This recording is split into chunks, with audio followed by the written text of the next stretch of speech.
how to use vivid language to enliven a speech. In other words, how do you use words that are lively to make your speech interesting to the audience? What is vivid language anyway? A good example comes from the slogan of Nike shoes, "Eat our dust." Then there's Franco's "Less is more." Martin Luther King's speech, "I Have a Dream," is one that we still remember up to this day. Get it now? If you ask why it's a good idea to use them in a speech, well, it's easy to understand. It catches the audience's attention.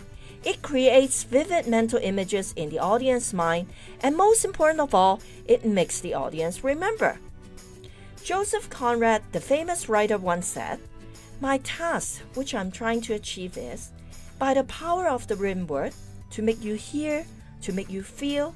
It is, before all, to make you see." Because the audience receives information mainly through three channels: seeing, hearing, and doing.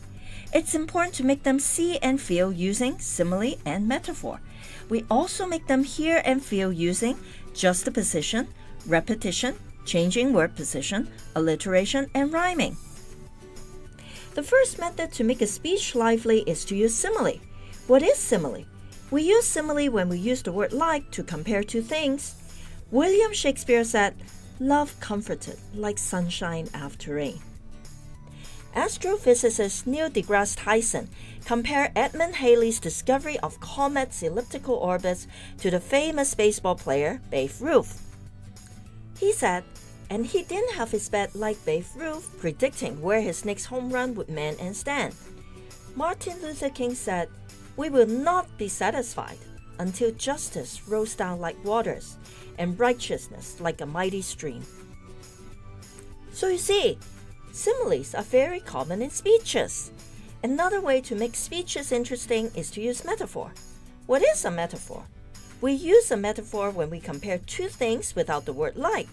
In short, we're saying A equals to B. A good example is when Bowers and Wilkins said, "Air your tunes" to promote their loudspeakers. William Shakespeare said, "These words are razors to my wounded heart." Another speaker compared the house to a person and said, "The house has grown into a knowledgeable witness. It has watched homework being written. It has observed swaddled babies freshly arrived from hospital. It has been surprised in the middle of the night by whispered conferences in the kitchen." There are also many daily expressions such as angel white, postcard days, punishing schedule, which are actually metaphors. Metaphors is a great method for creating vivid mental images in the minds of the audience. Another way to create vivid mental pictures is to use juxtaposition, which is to put opposites side by side. Winston Churchill gave an example. A joke is a serious thing. He also said, "Out of intense complexities, intense simplicities emerge." Psychologist Dr. Mike Maggie said, "Abnormal minds in normal times or normal minds in abnormal times." Juxtaposition is very effective because it startles the audience to take a moment to think, and once they think about it, they'll remember it. Another way to make speeches memorable is to use repetition. It's simply repeating the same structure several times. Winston Churchill said, "To improve is to change. To be perfect is to change often." He also said, "Socialism is the philosophy of failure, the creed of ignorance, and the gospel of envy." Charles Dickens began his book, A Tale of Two Cities, with, "It was the best of times. It was the worst of times. It was the age of wisdom. It was the age of foolishness." That's how repetition drills a message into the audience's head. Another way to startle and grab the audience's attention is to change word position. We use the same structure twice and change the position of words in the second occurrence. For example, live to love, love to live. If you cannot add years to life, add life to years. Winston Churchill left a famous quote that says, "We shape our buildings, and afterwards our buildings shape us." Like repetition, changing word position catches the audience's attention and forces them to think about the message. That's what makes the speech memorable. If we want the audience to hear and feel, we use alliteration.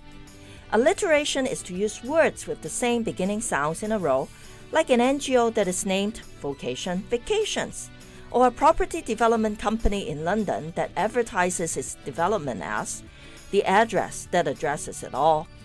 Robert Frost, the poet, gave a good example by saying, "I have stood still and stopped the sound of feet." Alliteration makes the speech music to the ear, and that's how it captures audience attention. Another method to make the audience hear and feel is to use rhymes. When we use words with the same ending sounds, we're using rhymes. Researchers found that statements such as "Walls unite foes," "What sobriety conceals, alcohol reveals," "Caution and measure will win you treasures," actually are perceived by ordinary people as more reliable and accurate than statements that don't rhyme. If you can think of a slogan that rhymes, you can really impress people. Like TGIT Toastmasters Club slogan, "Every speaker has a mouth, an arrangement rather neat. Ofttimes is filled with foul, till TGIT we meet." The HKUST Toastmasters Club used a soundbite, "Hearts are often broken by words left unspoken," in their short film. Other examples of using rhymes include "From womb to tomb, no tribulation, no appreciation. Work till your idol becomes your rival." In addition to alliteration, using rhymes is another clever way to grab attention from the audience. Just remember that written language differs from oral expressions. You may use longer and more complex sentences in writing.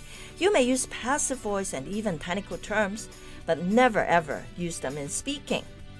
Allow words to flow from you. Use words to conjure the audience emotions and take them on a personal journey to discover your message. Make sure you use words that appeal to the audience's five senses of sight, sound, smell, taste, and touch in a speech. It's only through the use of colorful words will your message come alive. Advertising guru Rosa Reeves once helped a blind person get more donations with something he scribbled on a board. What did he write? And what words will you use for your speech?